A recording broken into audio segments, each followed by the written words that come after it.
Tienes un trabajo. Eso es lo primero que hay que entender. Tienes un trabajo, una rutina, un horario. Te levantas a la misma hora todos los días, tomas el mismo desayuno, manejas la misma ruta. Eres el tipo de persona que nadie recuerda al final del día porque no haces nada que valga la pena recordar. No en el trabajo, no en casa, no en ningún lugar donde la gente común pasa su tiempo haciendo cosas que al final no importan absolutamente nada. Llevas años así, siendo invisible, siendo prescindible, siendo el hombre que está en la habitación pero al que nadie dirige la palabra primero. Y durante todo ese tiempo, has cargado algo que no tiene nombre preciso. Una presión constante detrás de los ojos que no desaparece con el sueño ni con ninguna de las distracciones habituales. Eres inteligente. Eso también hay que entenderlo desde el principio porque cambia todo lo demás. No eres impulsivo. No eres el tipo de persona que actúa sin pensar. Lees. Sigues las noticias. Entiendes cómo funcionan los sistemas, cómo piensa la gente, qué buscan las autoridades cuando investigan un suceso y qué errores cometen los que son atrapados. Llevas tiempo pensando en esto, y lo que has concluido es que el problema de casi todos no es la inteligencia, sino el ego. Actúan, desaparecen, y piensan que eso es suficiente. No entienden que desaparecer es solo la mitad del juego. La otra mitad es controlar la narrativa. Y tú sí lo entiendes. La primera vez ocurre en diciembre de 1968. Lago Herman Road, Benicia, California. Dos jóvenes en un auto. David Faraday tiene 17 años, Betty Lou Jensen tiene 16. No los conoces. No tienes ninguna razón personal contra ellos. Eso es precisamente lo que hace que esto sea diferente. No es personal. Es otra cosa completamente. Llegas en tu vehículo, te estacionas detrás del de ellos, bajas con una herramienta del calibre 22 y en cuestión de segundos todo cambia. David queda junto al auto.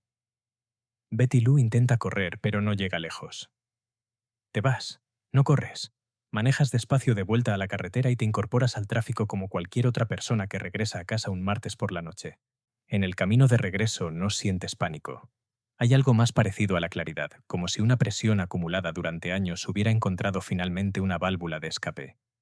Y junto con esa claridad viene la certeza de que esto no fue un error, fue una decisión, y las decisiones tienen consecuencias que hay que administrar.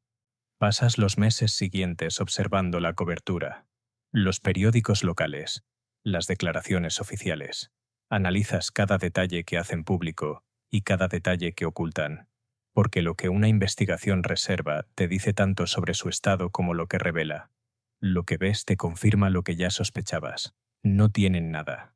No tienen un sospechoso viable ni un móvil claro. Diseñaste esto exactamente para que no tuvieran nada. Víctimas sin conexión contigo. Herramientas sin registro, sin testigos, sin patrón. Eres una anomalía en su base de datos y las anomalías son las cosas más difíciles de procesar, porque no encajan en ningún modelo existente. En julio de 1969 vuelves a actuar, esta vez en Blue Rock Springs Park. Michael Mayo y Darlene Ferrin están en un auto. Actúas. Michael sobrevive, aunque tú no lo sabes en ese momento. Darlene no. Manejas hasta una cabina telefónica y contactas con las autoridades de Vallejo. Les informas de lo sucedido. Les das la ubicación. Y antes de colgar, te atribuyes también la responsabilidad de lo ocurrido en Lago Herman Road. Tu voz es tranquila. Cuelgas y vuelves a tu auto. Esa comunicación es la primera pieza de algo más grande. Entiendes que el poder no está solo en el acto, sino en la historia que lo rodea. Contactar a las autoridades no es un error, es una declaración. Es el primer movimiento en un juego que tú controlas y ellos apenas están empezando a entender. Un mes después, escribes 3 cartas simultáneas para los principales periódicos de la zona. Las 3 son idénticas, pero lo importante es que cada una viene acompañada de un fragmento de un código cifrado que tú mismo diseñaste. Un criptograma de 408 símbolos que solo tiene sentido completo cuando los 3 periódicos lo publican juntos. Exiges la primera página. Y lo publican. Todos. Porque no tienen opción y porque una historia así vende de una manera que ningún editor puede resistir. El criptograma es descifrado en menos de una semana. Lo que dice adentro es deliberadamente oscuro. lleno de referencias a la recolección de esclavos para el más allá. No porque lo creas, sino porque entiendes que el público necesita una narrativa que alimente el temor. El temor es la herramienta más eficiente que existe y acabas de demostrar que sabes usarla a gran escala. En esa misma carta te firmas por primera vez con el nombre que va a definirte durante décadas. Zodíaco. Un nombre que suena a sistema, a patrón, a algo más grande que un hombre solo. Eso es exactamente lo que quieres, que piensen que operas desde un lugar que no pueden alcanzar. En septiembre de 1969 atacas en Lago Berryessa. Esta vez usas un elemento punzante. Te acercas con una capucha negra hecha a mano, con una cruz de mira dibujada al frente. Antes de irte, escribes las fechas de tus actos anteriores en la puerta del auto de la víctima. Quieres que sepan que esto es una serie, que hay una mente detrás que lleva la cuenta. Esa noche informas del ataque tú mismo desde una cabina en Napa.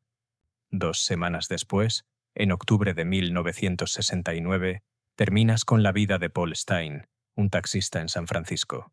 Tomas un fragmento de su prenda antes de bajarte del auto. Testigos te ven y llaman a las autoridades.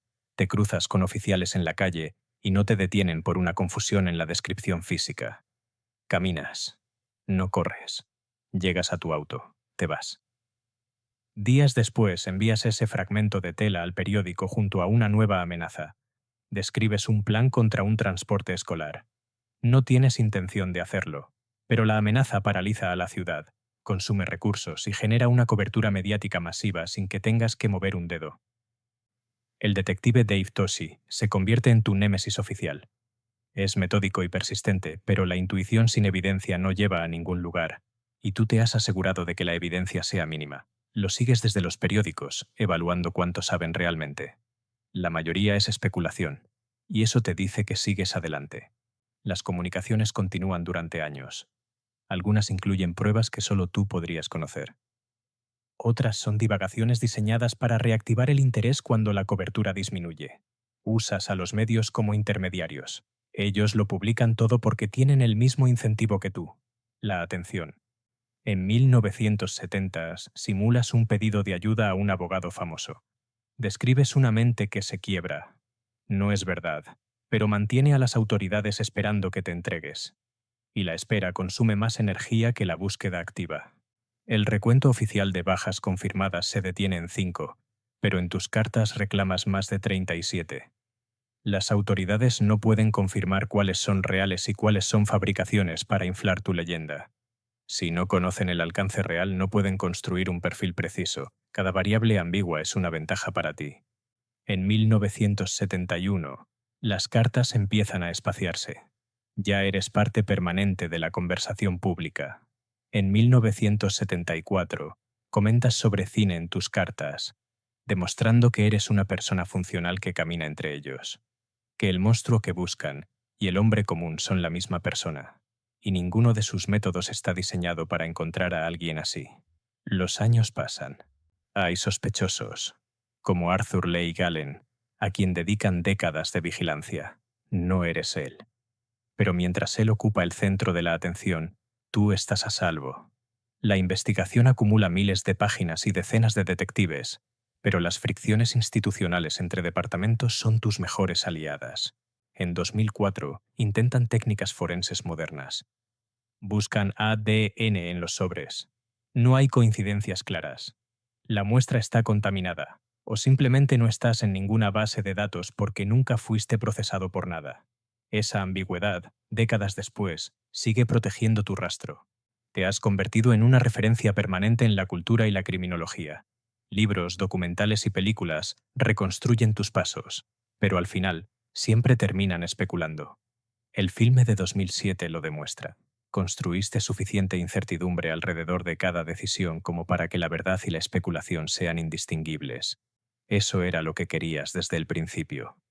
No solo actuar, sino crear un problema sin solución definitiva. Una pregunta que se regenera sola cada vez que alguien intenta responderla. Sigues siendo una pregunta abierta, y eso, después de todo este tiempo, sigue siendo suficiente.